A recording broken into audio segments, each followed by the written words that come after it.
한 회장은 장모의 싸늘한 반응에 잠시 당황했지만 곧 마음을 다잡고 차분히 말했다. 어머니, 마광숙 씨는 제가 진심으로 사랑하는 사람이에요. 결혼까지 생각하는 게 아니라 반드시 결혼할 사람이에요. 그의 말은 단순한 변명이 아니었다. 마음 깊은 곳에서부터 우러나오는 흔들림 없는 확신이었다. 장모는 그 눈빛에서 진심을 느낄 법도 했지만 그녀의 입에서는 싸늘한 말만이 흘러나왔다. 그래, 내 마음은 알겠어.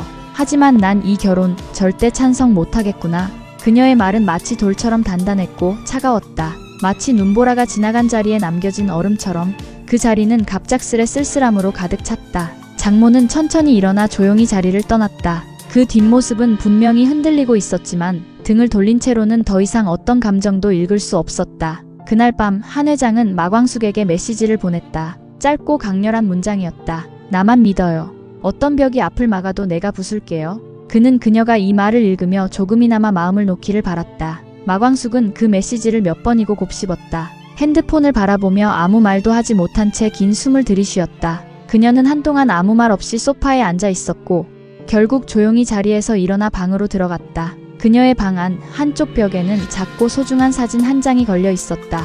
바로 오동수의 사진이었다. 따뜻한 미소로 그녀를 바라보는 그의 모습은 마치 살아있는 듯 생생했고 그 앞에서 마광숙은 조용히 두 손을 모아 무릎을 꿇었다. 그 앞에서 그녀는 속삭이듯 말했다. 동수씨, 나 이제 정말 누군가를 믿어볼까 해. 이번엔 도망가지 않을게. 그 사람 옆에 나도 한번 서보려고 해. 넌 괜찮겠지? 그녀는 한동안 눈을 감고 기도하듯 앉아있다가 천천히 일어났다. 거울 앞에 섰다. 낯익은 얼굴, 수없이 울고 웃었던 그 얼굴. 그 앞에서 그녀는 조심스럽게 입을 열었다. 오빠 말끝이 살짝 떨렸다. 다시 한번. 오빠 세 번쯤 되뇌었을 때 그 말은 조금 더 자연스럽게 입 밖으로 흘러나왔다. 아직은 낯설었고 익숙해지기엔 시간이 필요했지만 그 호칭 속에는 그녀의 마음이 담겨 있었다. 거울 속 그녀는 처음으로 수줍은 듯 웃고 있었다. 마치 소녀처럼 그러면서도 어른스러운 결의를 지닌 여인의 얼굴이었다. 그날 밤 마광숙은 오래도록 잠들지 못했다.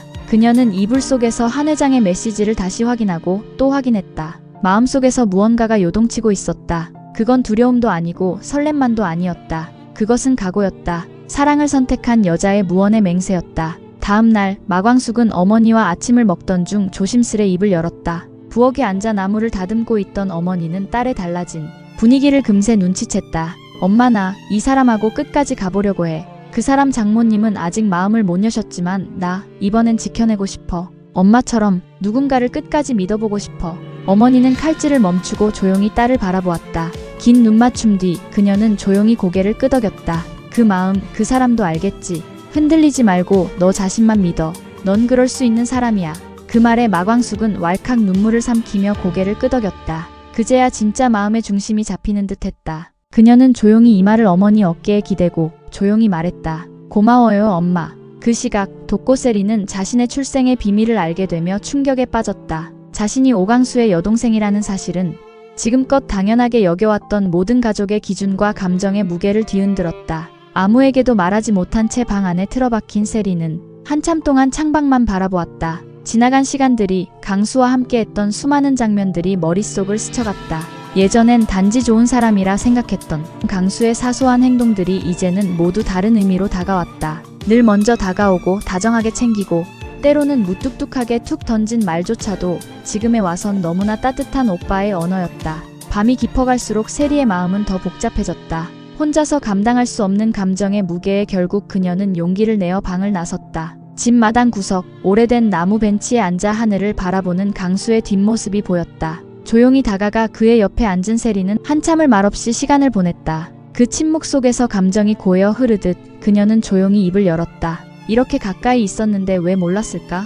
오빠, 이제 우리 어떻게 해야 해? 그녀의 목소리는 떨렸고 눈동자는 젖어 있었다. 오광수는 고개를 돌려 세리를 바라보았다. 그의 눈빛엔 따뜻함과 단단함이 동시에 있었다. 세리야, 우리가 피를 나눴든 안 나눴든 그건 중요한 게 아니야. 중요한 건 지금 우리가 서로를 얼마나 이해하고 지켜주려 하느냐는 거야. 나는 네가 내 동생이라서 고마워. 그리고 앞으로도 내 곁에 있을 거야. 어떤 일이 있어도. 그 말에 세리는 눈물을 흘렸다. 말없이 강수의 어깨에 기대며 흐느끼는 그녀를 강수는 조용히 안아주었다. 그 품 안에서 세리는 마치 처음으로 안식을 얻은 듯 깊은 숨을 내쉬었다. 형제라는 진실은 그녀를 혼란스럽게 했지만 동시에 설명할 수 없는 안정감과 유대감을 심어주고 있었다. 그날 밤 두 사람은 마당에서 오래도록 앉아 있었다. 말보다는 마음으로 주고받는 대화 속에서 세리는 점차 강수를 오빠라 부를 용기를 얻었다. 그리고 조용히 속삭였다. 고마워 오빠. 다음 날 아침 독고탁과 장미애의 갈등은 더 이상 피할 수 없는 지점에 도달했다. 주방 식탁에 마주 앉아 아침을 먹던 두 사람 사이엔 차가운 공기가 감돌았고 무거운 침묵이 이어졌다. 갑작스레 장미애가 수저를 내려놓으며 말을 터뜨렸다. 도대체 나는 당신한테 뭐야? 언제까지 그렇게 내 눈치, 당신 딸 눈치, 강수 눈치까지 다 보면서 살 건데 나는 그냥 당신 옆에 있는 허수아비야? 아니면 그냥 필요할 때만 챙겨야 하는 존재야? 그녀의 목소리는 흔들렸고 눈가에는 서운함이 가득 맺혀 있었다. 독고탁은 말없이 국을 떠먹으며 고개를 숙였고 그의 반응 없는 모습이 장미애를 더욱 분노하게 만들었다. 한마디라도 해봐요. 내가 이렇게까지 말하는데 당신 내 말이 들리긴 해요? 왜 항상 말없이 피하려고만 해? 갈등이 생기면 대화를 해야지 혼자 생각만 한다고 다 해결되는 줄 알아요? 장미애는 벌떡 일어나 식탁을 박차고 거실로 향했다. 식탁 위엔 여전히 따뜻한 국과 반찬이 남아있었지만 두 사람 사이의 온도는 얼어붙은 듯 했다. 그 모습을 바라보던 세리는 조용히 숟가락을 내려놓고 방으로 들어갔고 그 뒤를 오강수가 묵묵히 따랐다. 잠시 후 오강수는 조심스레 독고탁에게 말했다. 아저씨, 이젠 정말 정해야 할 때인 것 같아요. 지금 이대로는 누구도 행복할 수 없어요. 아저씨가 먼저 움직이셔야 해요. 진심을 보여주셔야죠. 독고탁은 잠시 고개를 들었다가 다시 창밖을 바라보았다. 아침 햇살은 따뜻하게 비치고 있었지만 그의 표정엔 아무런 빛이 없었다. 그는 그저 무력하게 그렇게 또 하루를 시작하고 있었다. 그날 저녁 문미수는 하루 종일 머릿속을 떠나지 않던 고민 끝에 결국 핸드폰을 들었다. 떨리는 손끝으로 오천수의 번호를 눌렀고 통화음이 울리는 동안 그녀는 수없이 망설였다. 하지만 이대로 피할 수는 없었다. 전화를 받은 오천수의 목소리는 낯설 정도로 조심스러웠다. 우리 잠깐 볼 수 있을까? 그녀의 목소리는 담담했지만 그 속엔 단단한 결심이 묻어 있었다. 약속 장소는 집 근처 공원 밤 공기가 서늘하게 감돌던 그 시간.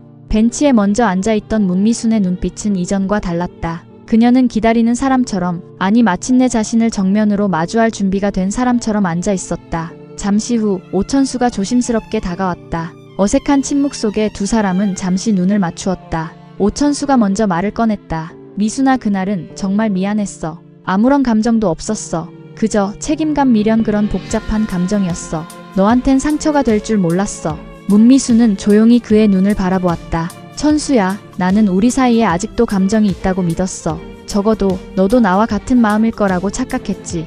그런데 그날 이후로, 아니, 그 장면을 본 순간부터 난 더 이상 확신이 없어졌어. 그리고 그게 너무 아프더라. 오천수는 입술을 깨물며 고개를 숙였다. 그의 손이 떨리고 있었다. 나는 너를 잃기 싫어. 정말이야. 다시 시작하고 싶어. 내가 어떤 실수를 했든 다 고치고 싶어. 기회만 준다면 널 지킬게. 진심이야. 그러나 문미수는 고개를 천천히 저으며 말을 이었다. 천수야, 사랑은 말로 되는 게 아니야. 난 이제야 깨달았어. 내가 왜 그렇게 외로웠는지, 왜 항상 너한테 기대면서도 허전했는지. 난 누군가의 책임으로 존재하고 싶지 않아. 나 자신으로서 사랑받고 존중받고 싶어. 이젠 나를 위해 살고 싶어. 그녀의 말은 부드럽지만 흔들림이 없었다. 오천수는 아무 말도 할 수 없었다. 단지 그녀의 뺨에 흐르는 눈물을 바라볼 뿐. 그 밤 문미수는 오랜만에 깊은 숨을 내쉬며 자신의 선택을 되새겼다. 그리고 오천수는 홀로 집으로 돌아가는 길, 수없이 반복해서 그녀의 마지막 말을 떠올리며 긴 밤을 보내야 했다. 같은 시각 마광숙은 침대 머리맡에 놓인 거울 앞에 앉아 있었다. 테이블 위에는 그날 입을 옷이 곱게 정리되어 있었고 그녀의 손엔 작은 메모가 들려 있었다. 오늘은 오빠라고 부르자. 한참을 망설이다가 그녀는 거울 속 자신의 얼굴을 응시했다. 마광숙, 오늘부터는 물러서지 말자. 널 사랑하는 사람 앞에서 숨지 말자. 그녀는 그렇게 스스로에게 다짐하며 입술을 가다듬었다. 시간은 다가오고 엘리베이터는 그녀를 약속된 장소로 데려가고 있었다. 층수를 오르는 동안 그녀의 마음은 마치 롤러코스터처럼 요동쳤다. 복잡한 감정의 소용돌이 속에서도 그녀는 끝내 다짐을 지켰다. 엘리베이터 문이 열리고 한동석이 기다리고 있었다. 평소처럼 정갈하게 차려입은 그를 보는 순간 그녀의 입가엔 자연스러운 미소가 번졌다. 오빠. 처음 내뱉은 그 단어는 부끄럽고도 떨렸지만 동시에 마음 깊숙이 자리 잡고 있던 감정들이 비로소 언어로 표현된 순간이었다. 한 회장은 그 말을 들은 순간 눈을 크게 뜨며 웃음을 지었다. 지금 뭐라고 했어요? 마광숙은 당황했지만 이번엔 눈을 피하지 않고 말했다. 오빠, 오늘은 나 그냥 마광숙이 아니에요. 당신을 믿고 따르고 싶은 사람, 그 이상이에요. 그들의 시선은 몇 초간 맞닿아 있었다. 그 짧은 시간이 두 사람에겐 말로 다 할 수 없는 약속과 감정을 나누는 순간이었다. 마치 그동안 쌓인 불안과 망설임이 녹아내리듯 두 사람은 서로의 손을 조심스럽게 맞잡았다. 그날 밤 두 사람은 조용한 레스토랑의 창가 자리에 마주 앉아 있었다. 소소한 일상을 이야기하며 웃음을 주고받는 그들의 모습은 마치 오래된 연인 같기도 이제 막 시작된 사랑 같기도 했다. 하지만 분명한 건 이 순간만큼은 누구보다 단단한 마음으로 서로를 바라보고 있다는 것이었다. 이 장면은 단지 고백 이상의 의미를 담고 있었다. 그것은 곧 마광숙과 한 회장이 앞으로 마주할 수많은 장애물 앞에서도 함께 걸어가겠다는 선언이었다.